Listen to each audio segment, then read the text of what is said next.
right, everybody. Here we are, season 2, episode 5, Restoration Club podcast, coming to you live from all over this country in the Charlotte, North Carolina area, as well as Virginia, representing. So we've got yeah, right, exactly. Richmond in the house. Does Richmond have a nickname? RBA, River City. What's one the of many river? river cities. James River. James River also flows. You know, the James River also flows down through central Virginia, where ironically, you both went to the number 2 school in Virginia at JMU. Well, congratulations to your team's doing great stuff. But James River runs through Lynchburg, Virginia as well. So I just wanted to bring that up. But we have Brandon Spurlock here today, and pretty excited about this time and the connection that he has to Restoration Club, and just getting to know him a little bit is going to be a great time tonight. So, Brandon, do you have a nickname? Well, some I can't share and some I could share, but you know, the old Instagram handle is a good one. B Spurs has been a long time nickname, so let's go with the short name there. That's what it is. I like that. Spider, Bullet B. We could go down the list. Wow. Yeah, let's not pull out the ones from high school. We'll get in trouble, but we'll unpack those and see what happens in that. So why don't you give us a little breakdown of who you are? We know you. Why don't you give us a little breakdown of who you are? Like, again, you already mentioned you're in Richmond, but kind of your path, journey, who's in your life and what you're kind of doing these days. Yeah, happy to. Thanks for having me here. My name is Brandon Spurlock. I'm here in Richmond, Virginia, in the capital. I've got 2 kids and a wife. I grew up with Danny up in Northern Virginia, outside of the suburbs of Washington, D.C. So I've been in Virginia my whole life, 18 years in Northern Virginia, hopped down to the University of Virginia, James Madison University, and was there an undergrad for 4 years and actually stayed there for work for another 7. So I was in full-time campus ministry with Cru, formerly known as Campus Crusade for Christ, was on staff for 15 years. So spent half my career ministering to college students there at JMU. And then the Lord called us to Richmond, Virginia to come and launch a brand new team to reach the 7 universities in the city of Richmond and the surrounding area. So 2013, about 10 and a half years ago, moved to Richmond, launched Cru at Virginia Commonwealth University, University of Richmond, some schools here. And COVID kind of blew things up, and as it did and as it does, and felt the Lord pulling me to kind of consider a career switch. So I'm full-time real estate now, full-time realtor, serving those buyers and sellers and investors, and doing that full-time. So I've been married for 17 years to my wife, Lindsay, who's still on staff with Cru. We co-labored for 15 years, and she's still killing it. She's still out there chasing around 18-year-olds, and they're still giving her their ear, and Lord's still using her in powerful ways. So she's still doing that. And 2 kids, Raya and Roman. Raya is about to turn 13 here in a couple weeks. And then Roman, my son, is 9. So we are full on Ubering our kids to those after school activities. And that feels like half of my job now is just full-time Uber driver. So without the tips. That's exactly. Yeah, no tips. No tips and no 5-star ratings. Yeah, no 5-star. Yeah, all 1-star ratings. That's crazy. Yeah, that's right. That's awesome. I mean, we had you and I had a chance to meet in March. Was the first official meeting in essentially a birthday weekend extravaganza, right? We go with you 2 celebrating your 40th, me having a few years on you guys, like a decade. So celebrating my 50th and just hitting Tot Hill, hitting Pinehurst 3. We hit the Cradle. We hit Pine Needles. I mean, just an absolute blast, sharing a house together with meeting a ton of you guys as friends and during March Madness. Oh yeah, March Madness, the TV is flowing. You guys were pumped for JMU. It was a really cool weekend. So massage guns everywhere, not to age us or anything. Yeah. You get a good Theragun on you, nothing feels better. It makes you sleep like a baby, so it's really not good. Not to mention that 3-inch deep pollen that was falling on us as we walked out on our course. Like a cloud flowing through there. So we finally healed from that. So in that case, like, how do you connect to this? We've got Restoration Club. How do you link into this thing? Yeah, well, the boy sitting right there, Danny. I know Restoration Club as I know Danny. So Danny and I are childhood best friends back to kindergarten. We've known each other for 35 years. So it's crazy. We followed each other to JMU, and obviously Danny moved down to Charlotte a few years after being in DC, and so we stayed connected and stuff. And we've been friends since kindergarten. We go way back. So when he started throwing things up on Instagram about Restoration Club, I'm like, Restoration what? Like what kind of club were you a part of? What's going on here? And so So my connection is 100% through Danny, and obviously met you and some of the guys. In March, I've become a fanboy of Jeff, as everybody else does once they discover his work, and so he and I have even slid into the DMs a little bit and exchanged some messages. So so it's not been a long journey connected to Restoration Club, but watching Danny, watching what you guys are building and doing was super attractive to me, and just wanted to know more about it and see how I can get involved. Any embarrassing Danny stories you want to give us from maybe first, second through ninth? What time is it? Yeah. How much time you got? Nice. How much time do you got? Danny, tell me about your, Brandon tells us how you guys kind of connect, but tell me about Brandon from your side of things.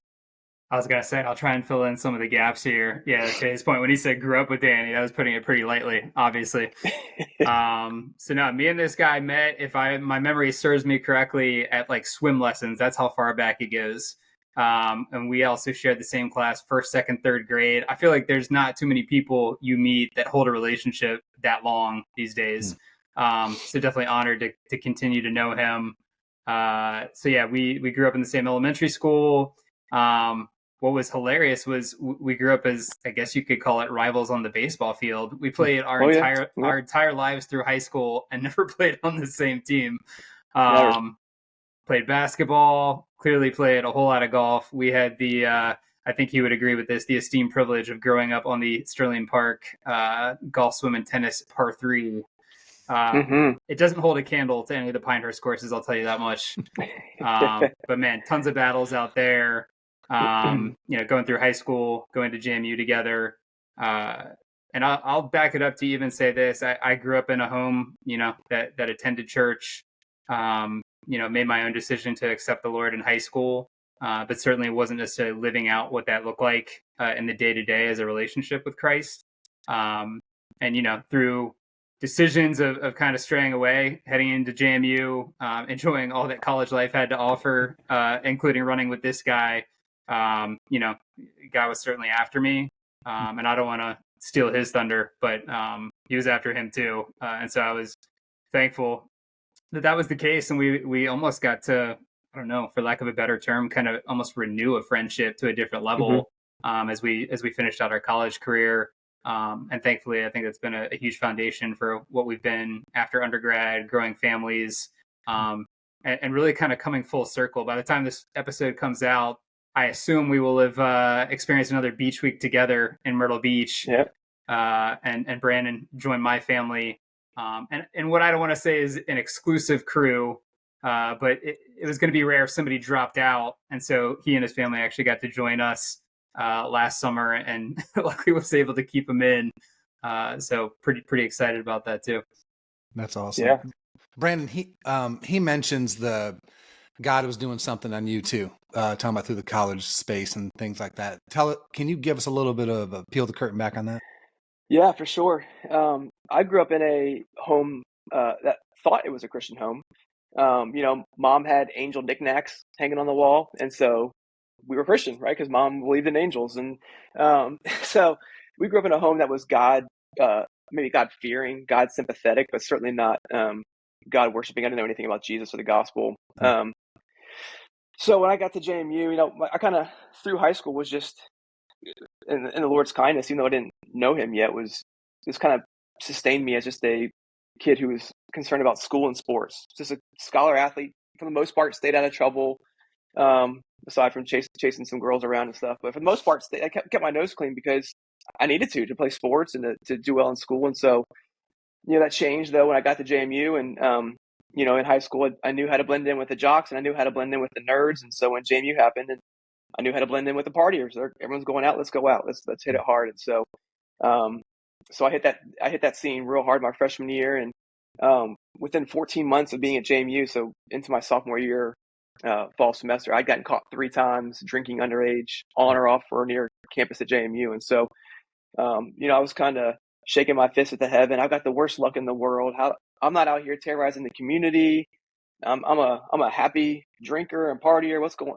Why am I getting caught? And that third night where I got caught underage drinking, I came back to our suite. So Danny and I were suite mates, and we had a new guy who had moved in a couple weeks prior. And all I really knew about this guy was that he was a Christian. He was involved in the campus ministry. And so I try to watch my language when he was around and kind of clean up my act a little bit.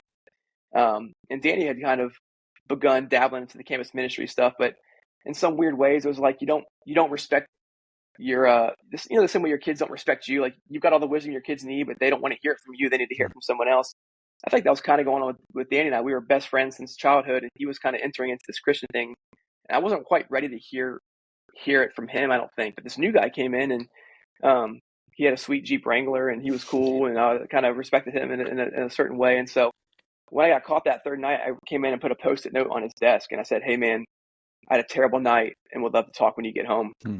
And when I went and cried myself to sleep, because JMU has a 3-strike policy. I'd gotten caught 3 times, and I'm thinking, man, I'm getting shipped home. I'm getting kicked out of school. I'm the scholar athlete kid. How am I the one out of all my knucklehead friends getting sent home? And he came in and woke me up and asked me what happened, and I told him what had gone on. He said, "Man, come hang out with us tomorrow. Me and the guys are hanging out." So I actually skipped my club baseball tournament for the weekend, told my coach I'm not coming, and instead went with our suite mate and basically all the studs involved in the crew campus ministry, the Bible study leaders, the MCs, and we went to the National Forest and we drove our Jeeps off-road through the mud and had a blast. And I learned pretty quickly that my unedited hip-hop CDs weren't going to fly on that drive out with these guys, and so we had to turn that down a little bit. But from that day on, these guys, Danny included, and all these guys that he had fallen into, guys that he was in Bible study with, just could not have cared less that I was in trouble with the university, that I had been partying my guts out, and they just loved me and treated me like a brother. And it's probably the first time where I saw that Christians could be athletic and fun and cool. And I thought this, maybe they were nerdy, maybe they just studied, maybe they didn't have a life. And these guys enjoyed everything that I enjoyed, but they had a life that was outside of alcohol and a life that was outside of the party scene. And it was very, very attractive and very compelling. And so, they eventually invited me out to a crew meeting. More important than coming to the crew meetings, talk about exclusive, Danny. They invited me out to Jake's Poker Shed. Every night after Thursday night crew, these guys went to literally, they knew a guy named Jake in Harrisonburg, and Jake had a shed, and it was a lawnmower shed. And you open the door to the lawnmower shed, and inside is just old pennants, Redskins pennants, the walls covered in sports memorabilia. And he's got a stereo in the corner playing Jack Johnson and a homemade custom poker table. And these guys just chopped it up and played poker every Thursday night until 2 a.m. And so they invited me into that. And again, did not care that I wasn't a Christian, did not care about my past. They loved me, welcomed me in, and that community was it. And so, eventually one of the staff guys sat me down and wanted to hear my story about what I believe about spiritual things, what do I believe about Jesus. And I said, "Yeah, man, I'm a Christian. Like, I believe if my good things outweigh my bad things, I'm going to be good to go. And let's not mind all these bad things that I've stacked up for myself." And he said, "Well, that's cute, Brandon, but he said that's not how it works in God's economy." And he just walked through a simple gospel presentation and let me know that, hey, Christ has already lived the perfect life in your place, died to death on the cross in your place and for your sins. It's a free gift of grace. You are a Christian by believing in Jesus alone, not by any good works or any bad works that you've done. They don't discredit you either. So God had softened my heart, and that night I walked down to the study lounge of our dorm on campus, Frederickson Hall. Went to the study lounge, and my birthday was the next day. My birthday was coming up, and I was like, I want to wait until my birthday to become a Christian, because that'd be kind of cool. And I couldn't wait. So I got to 11:45 at night. 11:45 at night. I couldn't wait. I couldn't tarry 15 minutes. I went down to the study lounge, and I just give my life to the Lord and say, "Lord, I'm yours. I'm a sinner, and I can't clean my life up by myself, and my life's a mess, and I want my life to be yours." And so gave my life to the Lord January 20th of my sophomore year, and never looked back. I got plugged into Bible study with Danny and all those guys, and learned what it meant to read the Bible, walk in fellowship, learn to kill my sin, learn how to share my faith. So there's this story, it goes on, but it's wild how the Lord had preceded with Danny, kind of bringing him back, a few months prior, and his family was a model to me as well. His parents were like second parents to me. So I grew up watching their lives, and so his whole family are like my second family and have been since age 5, really. So I love that. Danny, you got to watch that, be a part of it, experience it, and just, again, be a participant in it with him. What's your vantage point on that thing? Man, it's unbelievable because, I mean, to his point, I was kind of going through my own thing in making that transition of, not wanting to initially fully step away from the community that we had built in the party scene, and people that felt like close friends, and that I appreciated, but I just knew, I was making my own mistakes and I couldn't outrun what I felt like in terms of God being after me.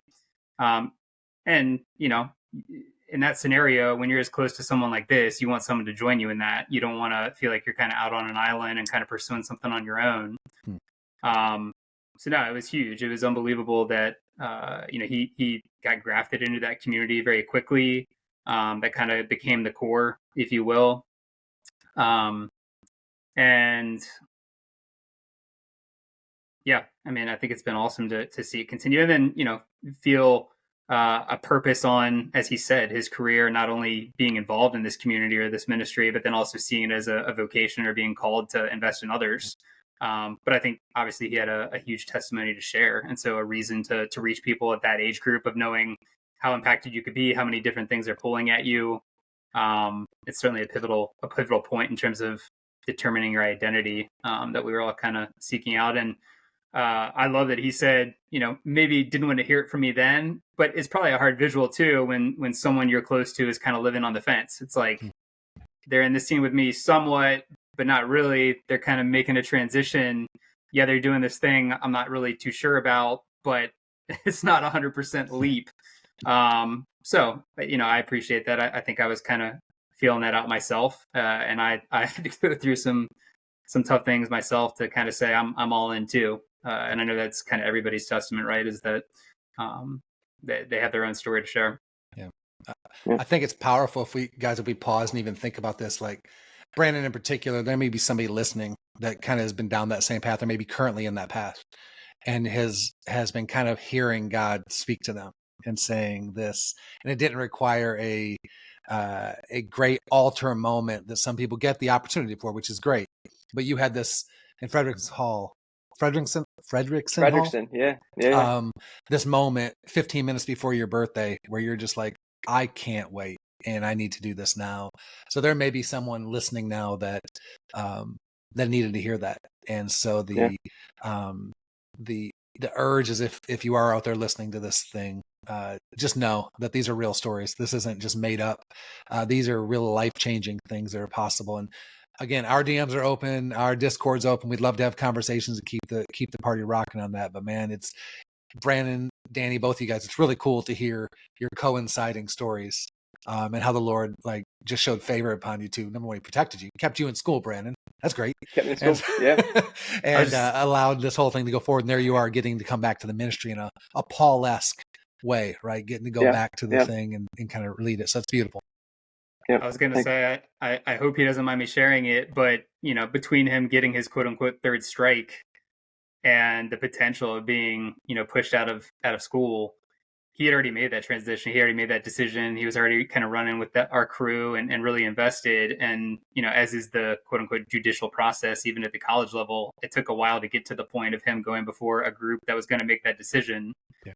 And Brandon, you could speak to it more, but they had seen such a change in him. The old had gone and the new had already come, that it probably didn't seem at that point valuable to push this guy out of school. Yeah, they're like, well, you got caught for a third time drinking underage. Way to go. You have 3 strikes now. However, we don't think that sending you home is going to do you any good. We see, so the staff guy who led me to the Lord came in and kind of spoke as a character witness and talked about what my life was like now. And they're like, we don't think sending you home is going to do you any good. In fact, it might be harmful. We see that your life has turned around already in this community here. So here's a boatload of community service instead, but we're going to let you stay. Yeah. And so instead of packing my bags to go home to Sterling, I packed my bags to go to Panama City Beach, Florida with crew on a spring break trip where I learned how to share my faith with college students who were partying at Club La Vela on Panama City Beach. Yeah. And so what a distinction between, I was on a womanizing alcoholic trajectory, and the Lord just radically just broke that trajectory and sent me this way. And that's why ultimately I was captivated by joining staff with Crew. I saw how drastically the Lord can turn a life, and I couldn't ignore how He might use me to that same end on the college campus. So that's awesome. So for 15 years, right? Like 15 of just getting after it, like you said, and that's coming and go. Kids don't always stay all 4 years. They come, go. You kind of have to have that in the moment right now. You've got to really be who you got to be in that time for them. And so it's the number of people that you saw across that time is kind of staggering, right? It's like you wild. Saw a lot of young people. I'd imagine Crew was really rocking during that season. Am I right? Yeah, when we were there, Crew was, let's see, I shared my testimony my junior year of that fall semester my junior year after I came to the Lord, and there were 700 students at our Crew meeting. So we were 400 to 700 for a handful of years. So it was a awesome place to be. That's incredible. Good stuff. To transition at that point, because this is kind of why we're here as well. You guys talked about growing up and the beautiful story you had right here in general of just families growing up together and doing all these things. And Dan, you kind of referenced Sterling. What was it? The Swimmin' Golf and Tennis Club? Is that what it is? Golf, Swimmin' Tennis Club. Yeah, there it is. Yep. Yeah, that's right. So Brandon, how did you fall in love or even like golf? How did that ever happen? Yeah, man. So I was, as part of that golf, swim, and tennis, I was initially taking tennis lessons. I can't remember what age I was. It must have been 10, 11, 12. I was doing these tennis lessons. And for whatever reason, at some point there was a golf lesson, and I switched. And I did this golf lesson. And I'm never sad that I made that switch. I haven't played a lick of tennis since, maybe aside from high school PE, but best switch I ever made. So I lived a 3-minute drive from this par 3 golf course where mom and dad had a pool membership, and for $150 you could get the unlimited golf pass, a tag hung from your bag, and you could just play golf endlessly for a whole year. So I started getting that for Christmas, and when I would get that as my Christmas gift, hang that tag on my bag, and mom and dad dropped me off, and I was played 36 holes and jump in the pool afterwards. So it was that course, and having access to a par 3 where I don't think I even had a driver for quite a while. Just learning how to hit the irons, and Danny and his family remembers there as well. So we would just pick up that old corded phone and give him a call and meet you at the par 3. And so it was that course that hooked me and got me into it. Yeah. Do you remember that first lesson? Like anything about it? Not a clue. Worth a try. Not a clue. That's good. But plenty of memories of that course. Yeah. It's what got me that. And my dad started a custom club making business out of his basement. And so dad, not a great golfer, but loved golf. It was kind of coming up on the Tiger Woods era. So golf was super exciting to be a part of. And dad started a custom club making business out of his basement. So he would have guys over and custom fit them and put a set of irons together, get the drivers and alter the loft and line. I would just sit in the corner and I would just watch him talk to these guys, and I watch them re-grip clubs. And so, just dad being involved and being a little bit of a golfer, doing this business and having the par 3 there, it was just a great time to be alive. It just hooked me. That's awesome. I will say my first custom set ever after moving on from the persimmon woods and some hand-me-down irons was a custom set built by Brandon's dad. They were like knockoff Big Bertha irons and knockoff TaylorMade burner woods. Yeah. And I had those things straight through high school. But they were the greatest thing ever made, right? Like it was something you were like, this is incredible. Without a doubt. It wasn't the golfer, I'll tell you that much. Yeah. We're that old that you actually had a persimmon wood. Like that was a real thing in history, was a persimmon woodhead. Yeah. I had a 5 wood that I probably kept for 10 years until it fell apart. Like literally the face just started to disintegrate. The termites yeah. I could hit it anywhere from like 80 yards to like 200. It was the weirdest club in the world. I'm like, how does this happen? But shout out to hybrids and all the technology that kind of saved us from all this stuff. But for all you young cats, when people say hit it on the screws, there was legit screws in the face of the club. So, which is kind of scary. So that's kind of how it goes. Brandon, have you been able to? Your brother golfs too. Have you had like, do you find community through golf? Is that something that you have been able to find over these years? Yeah, a bit. I mean, I didn't play a ton. Honestly, when I was in campus ministry, I couldn't afford to play much, Yeah. and golf kind of got away from me. Through high school, golf was free. Playing on the golf team and caddying at Lowe's Island Country Club and getting to play for free there. Like once I graduated high school and had to pay for golf, I just didn't play as much. Honestly, another throw back to Harrisonburg, but we had a little dirt track par 3 that was a standing bottom golf course, and all the guys would go down, and you play in flip flops and shorts and a t-shirt, and you bring a wedge and a putter. And in terms of community there in college, we would just go down and spend hours at Sandy Bottom playing the par 3 there. So a lot of par 3 stuff happening here. But I think in the last 5 years I played a lot more golf here in Richmond, and buddies from church, and it's been awesome to go hit. Dads appreciate golf a lot more than we ever did. Just that 3, 4, 5 hour break to get a reset out of the house and away from work, and so certainly have begun to foster.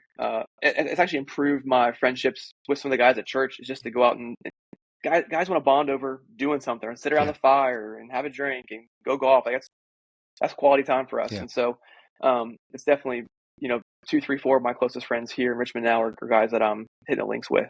I love that.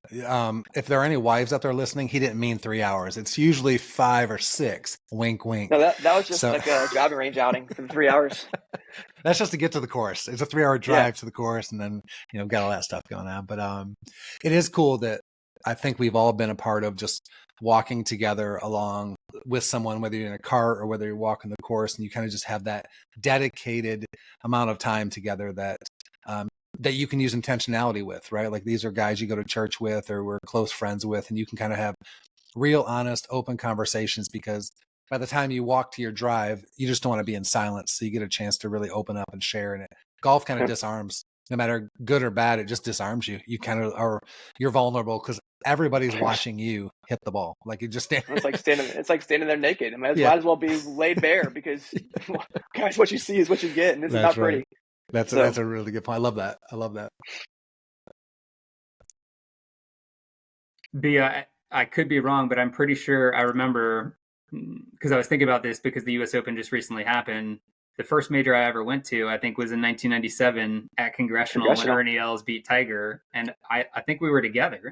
I think I remember walking the fairways with you, and it's almost hard to remember exactly what we saw, because that was like the start of the groundswell of the Tiger era, if you will, right when he started dominating. And so, I distinctly remember following him, and, the Tiger effect, as we say. The gallery wasn't yet, 10 people deep, but there was definitely a lot of people there. But I remember walking Congressional with you even back then.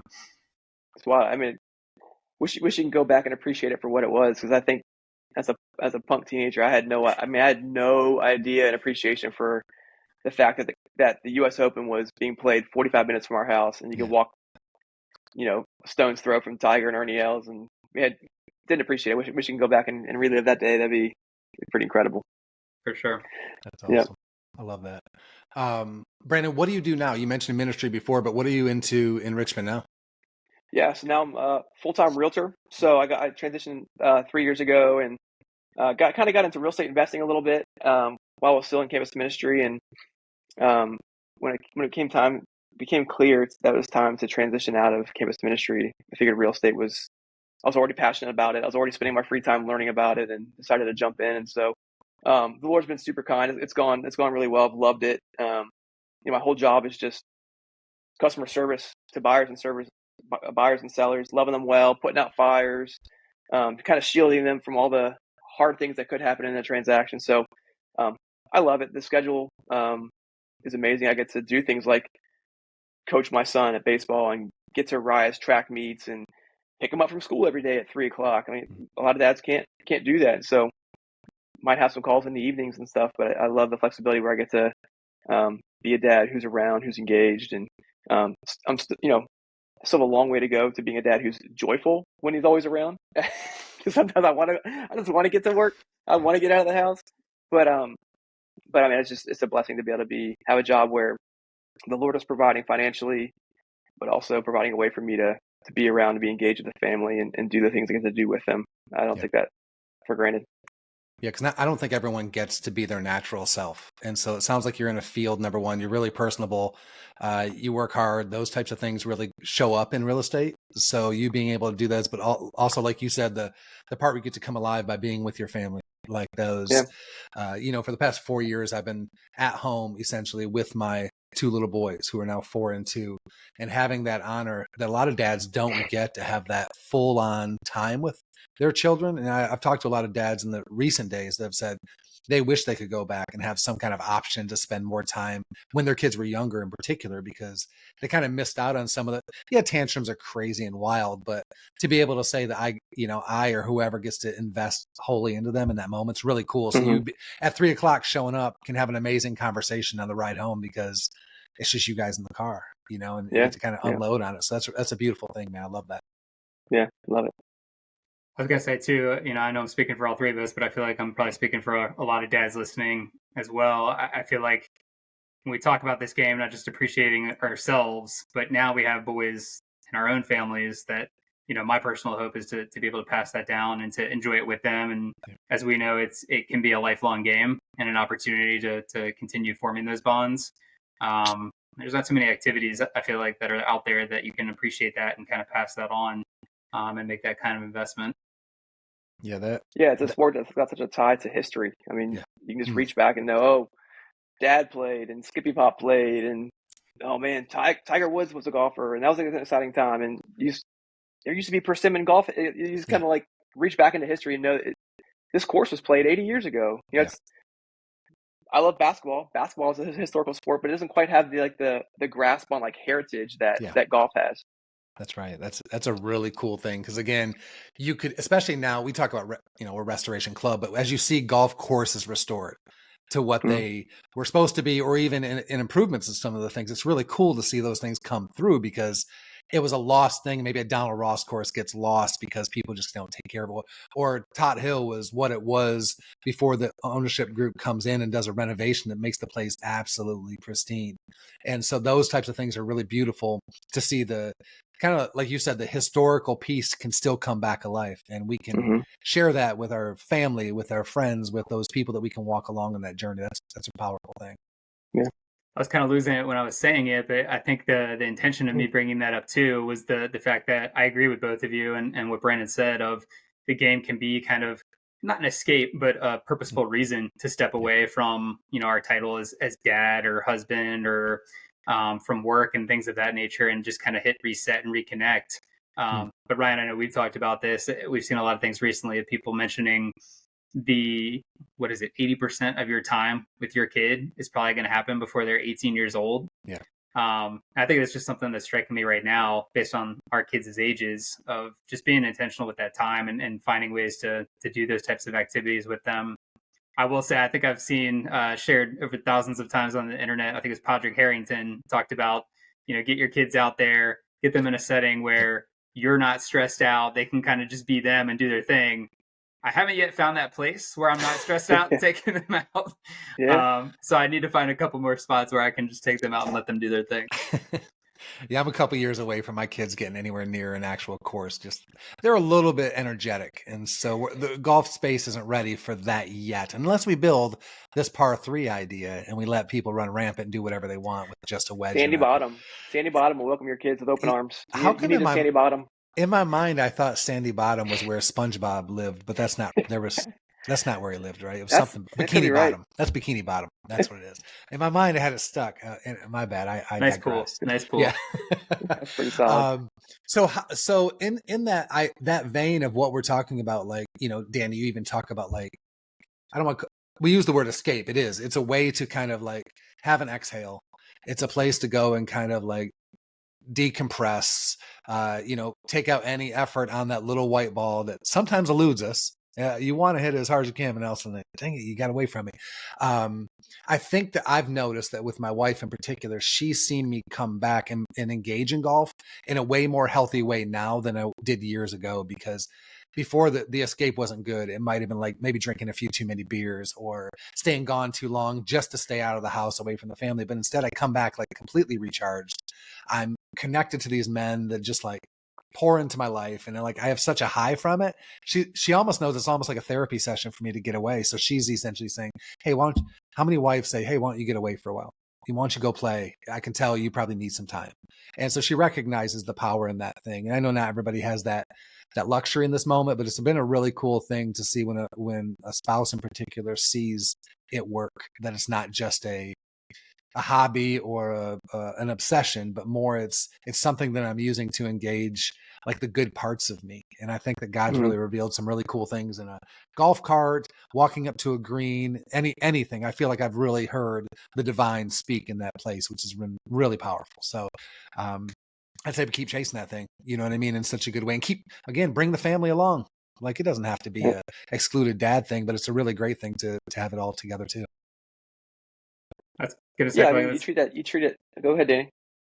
No, I was just gonna say I feel like that's a good setup in terms of, you know, I know our birthday trip wasn't necessarily a quote unquote official RC outing by any stretch, and I'm pretty sure I'll be dragging Brandon to the next Builders Cup for sure.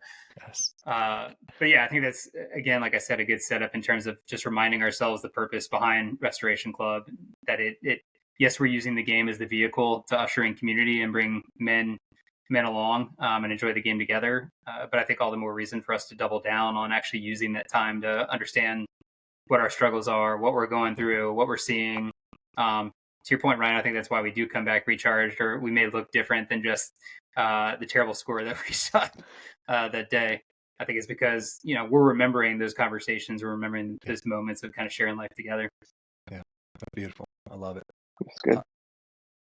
Brandon, I was going to ask you, you know, knowing you so well, and I feel like this will probably resonate with some people too, going from full-time ministry and being, you know, quote unquote, I guess for lack of a better term, insulated into a community where you're sharing faith, you're having common conversation, you generally know where people are at.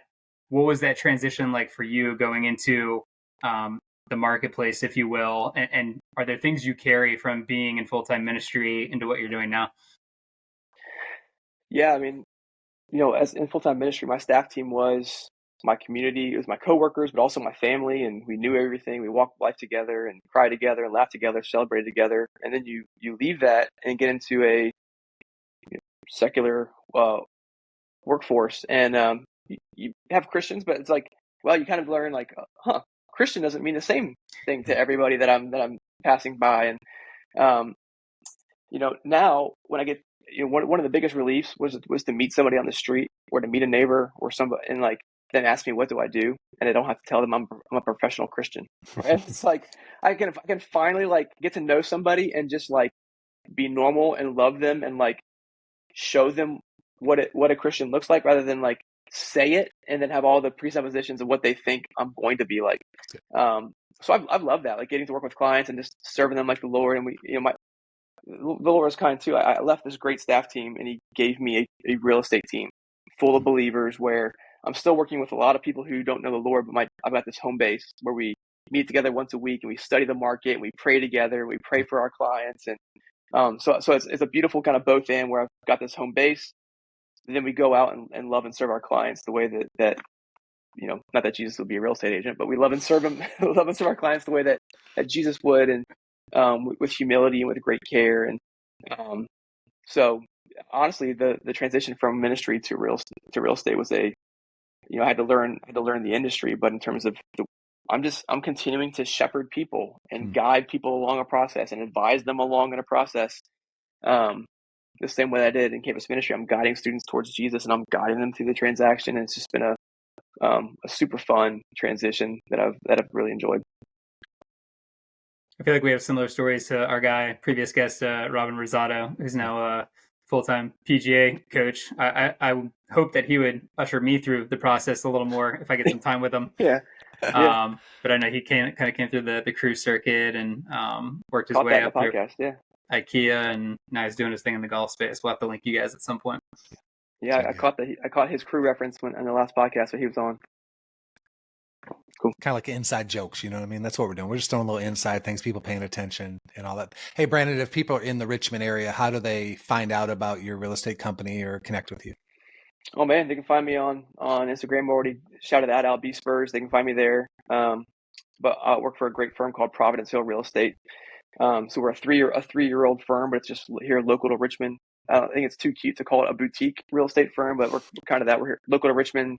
We're not, not the big national brand. So you kind of get that same flavor of love and service and great care from the agents that I work with. That's awesome. Cool stuff. Yeah. Danny, you want to throw it to him? Yeah, let's do it. I'm actually really anxious to hear this response based on how many rounds I've gotten in with this guy from age 8 to age almost 40 here. So yeah, Brandon, what is your favorite memory on a golf course not involving a golf club? Oh man, can I cheat and give 2 quick ones? Can I give 2 favorite moments? One you probably anticipate. So Danny and I were coming off of the front 9 at Sterling Park Golf Swim and Tennis Course, and we were heading over the 10th tee box. And when there's a man teeing off in front of us, who wasn't in front of us on 9, so he's teeing off on 10. He walks into this place and is teeing off on 10, and it's Darrell Green, former Washington Redskin cornerback, Hall of Famer, one of the greatest to ever do it. Yeah, and he's playing by himself, and he's teeing off on number 10, 130-yard par 3, sticks it on the green, and I think it was Danny. I think it was you. Hey, good shot, Darrell. Darrell turns around and says, "Thank you, young sir, but it's Mr. Green." And put us both. We were both like so excited to see Darrell Green on our turf on our home course, stick it on the green, and he put us in our place. You 12-year-olds, it's Mr. Green to you. So that's more of a funny memory that I'll never forget. But that's awesome. Yeah, I think one of my favorite memories actually wasn't my favorite memory when it was happening. And it was special, but I didn't realize how special it was. It was probably the last round of golf I had with my dad. Actually, in thinking about this question, it's 2 years tomorrow. So 2 years ago tomorrow, my dad, my brother Tyler, who you mentioned, and my son Roman went out and played a little track over towards Charlottesville, Lake Monticello golf course, and it was I think maybe the first and only round that the 4 of us played together. So Dad, Grandpa, my brother and I, and then Roman, his grandson.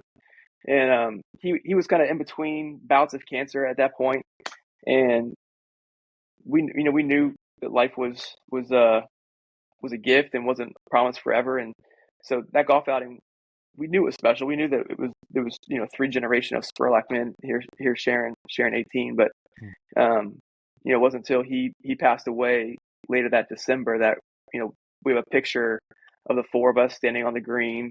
The picture. When I look back at that picture, I'm like, man, that's a memory. There was nothing about the round that was memorable necessarily, but just being out there, the 4 of us, the man who got me interested in the game, my brother who's now lower handicap than I am, who surpassed me, and my son, who I'm not going to start him too early because I don't want him to beat me too soon. But 3 generations of us who were out there to sharing the 18 was beautiful, and got the picture right next to me actually in the dining room, and so it's one of those memories that you look back in hindsight like, man, that was pretty special. So man, thanks for sharing that, man. Yeah, geez. You're gonna get me. No, you're not gonna get me. Not today. These tear ducts are gonna stay locked up. No, yeah, that's real. I lost my dad at a younger age. I was 18, so I know the value of a father in someone's life, and just hearing that in general. I think that either men in particular are filled with one of 2 things: either a dad feeling of just making them feel exactly what they are, or a dad wound. You have one of those 2 things. But either way, there's an honor that you've portrayed here of being with your dad in that moment and recognizing what it was. Like I said, nothing about the golf was special, but it was just one of those things that you guys were all together, and having that keepsake of a photo together is a really beautiful thing. You said the word beautiful, and that was the first thing that came to my mind. What a beautiful story, man. So as Danny said, thank you for sharing that, man. That's awesome. Yeah, of course. I was going to say, I'll try and lighten the mood a bit for us, going back to the Darrell Green story. Even though he put me in my place, and I assume he'll never listen to this, I don't mean to put him on blast, but that 130-yard hole, I'm pretty sure he was hitting a persimmon wood to get there. So I just got to put that out there. Wow. He was hitting a wood. Daryl Green, come and get it. Come on the pod, Daryl, and defend yourself. I'm sorry, Mr. Green. Come Mr. and defend Green. yourself, Mr. Green. I think I was expecting the story to go, and he asked us to join him and play the rest of the round together. I thought that's what was coming. That special. No, not at all. That's pretty awesome. I love that story. So beautiful. Yeah, it's good.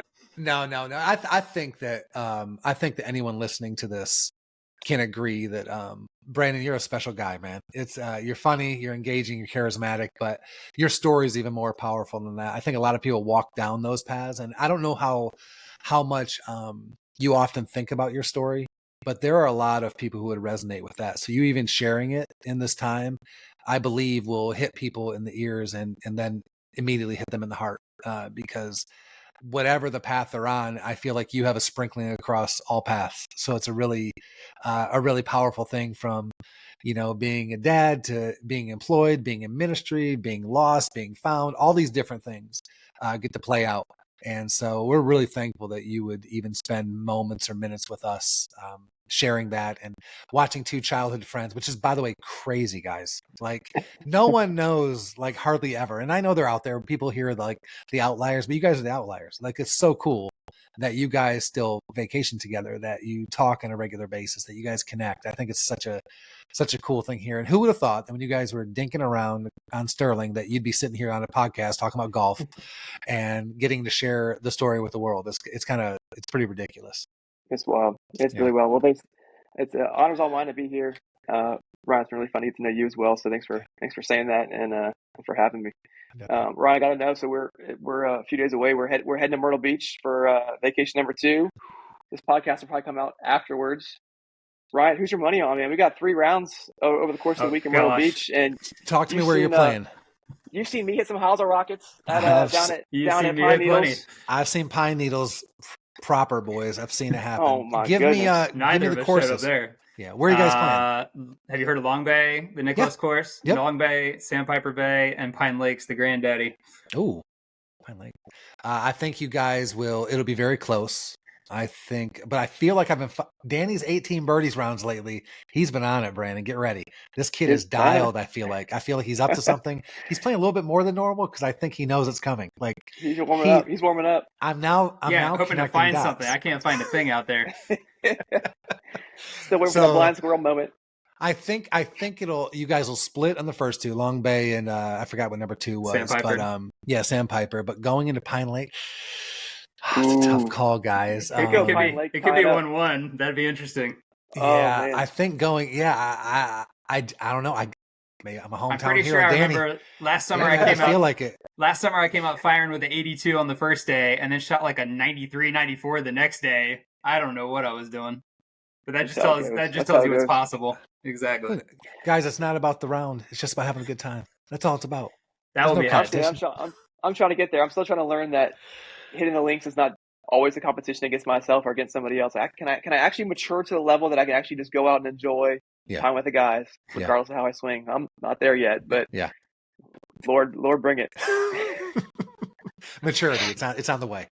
It's on the way. That's cool. Awesome. Well, B, thank you.